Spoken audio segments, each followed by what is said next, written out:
Cuba, a country 90 miles south of Florida, known for its cigars and sugar exports. It is the largest island in Central America with a landmass of 42,000 square miles and a population of around 11 million people. An island so big but only truly known for one major city, its capital, Havana. With Cuba being a country surrounded by water, their climate and geographical regions have to be suitable for their major exports and crops to grow.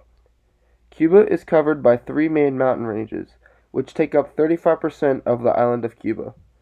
From the other parts of Cuba comes its diverse culture and civilization, and that is the part where Cuban history begins. However, since the government controls their way of life, the main language spoken is Spanish with a Cuban slang, but religion has more freedom in Cuba. For a long period of time, Cuba remained an atheist state, but in 1991, the government lifted a law of religious restrictions. Even though Cuba's government persecuted the religious freedom law, the citizens get little to no freedom because of their type of government rule. With this new government rule, and the reason Cuba is still not fully modernized, is because the government regulates the freedom of watching and listening to different stations on TV and radio. It mainly restricts foreign-based channels and anything against Cuba's government. This ban also restricts journalism in Cuba by regulating also anything anti-government propaganda. If these laws are broken, it can lead up to 3 years in jail. The government can do this because they own all media outlets. When the Soviet Union collapsed in 1991, Cuba became the only communist country left in the world. However, due to a civil uprising because of economic conflicts, new political leaders began to ban foreign goods like Bacardi, Coca-Cola, and any American-made product. One of these bans that affected Cubans the most was the ban on American-made cars. With this ban, most of their cars have been there since the 50s. Fidel didn't stop the selling of European-made car brands, so the Cubans had American-made car bodies with European automobile parts. They called these the American Frankensteins. At your bus or cruise in style, Havana is home to thousands of classic autos from a golden age, which, just like the city, only becomes more alluring with each passing year.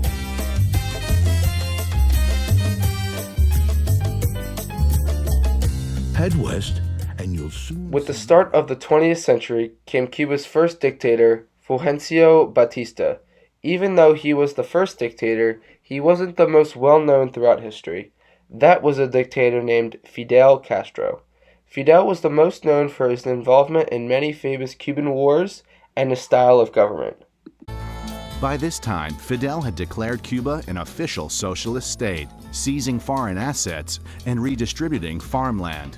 He took great pride in establishing a reputation for the small island, changing the world's view that it was merely an American colony. At the same time, he was careful to not appear as a puppet of the Soviet Union. Over time, Fidel successfully deployed thousands of troops to support leftist revolutions in Africa. Fidel followed a communist way of government by giving everyone equality by either wages or shelter. Also, Castro wanted to open economic and political ties with the Soviet Union and Russia. The Soviets hoped they could use Castro's thoughts to further the growth of communism. In exchange, the Soviets aided Fidel so he could redistribute wealth in Cuba.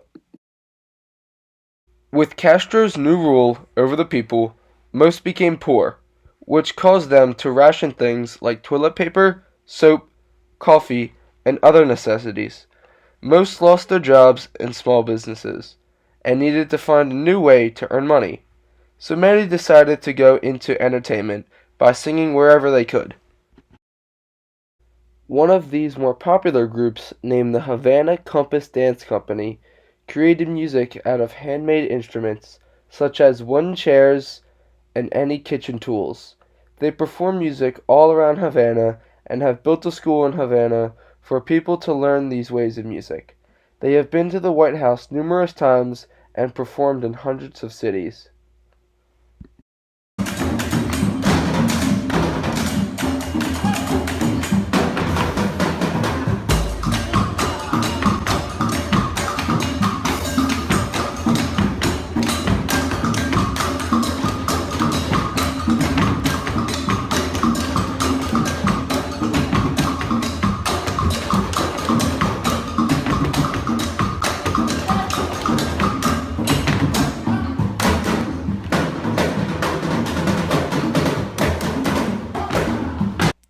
the religious restrictions in Cuba lifted in 1991, many Cubans believed in a religion known as Santeria. It is an Afro-Caribbean religion based on a religion mainly practiced in Africa called Yoruba. It is a mix of Roman Catholic parts too. This is a religion based on relationship building between human being and mighty spirit called Orshia, which is a manifestation of their god. In this religion, an animal sacrifice is needed, which is usually a chicken. I chose Cuba because of its diverse history and culture. In addition, when visiting Cuba, seeing everything so antiquated, it gives off a nostalgic feeling of going back in time. Finally, with Cuba's borders now open for only a couple of years, it is a place to visit before the history of Cuba is lost in time by modernization.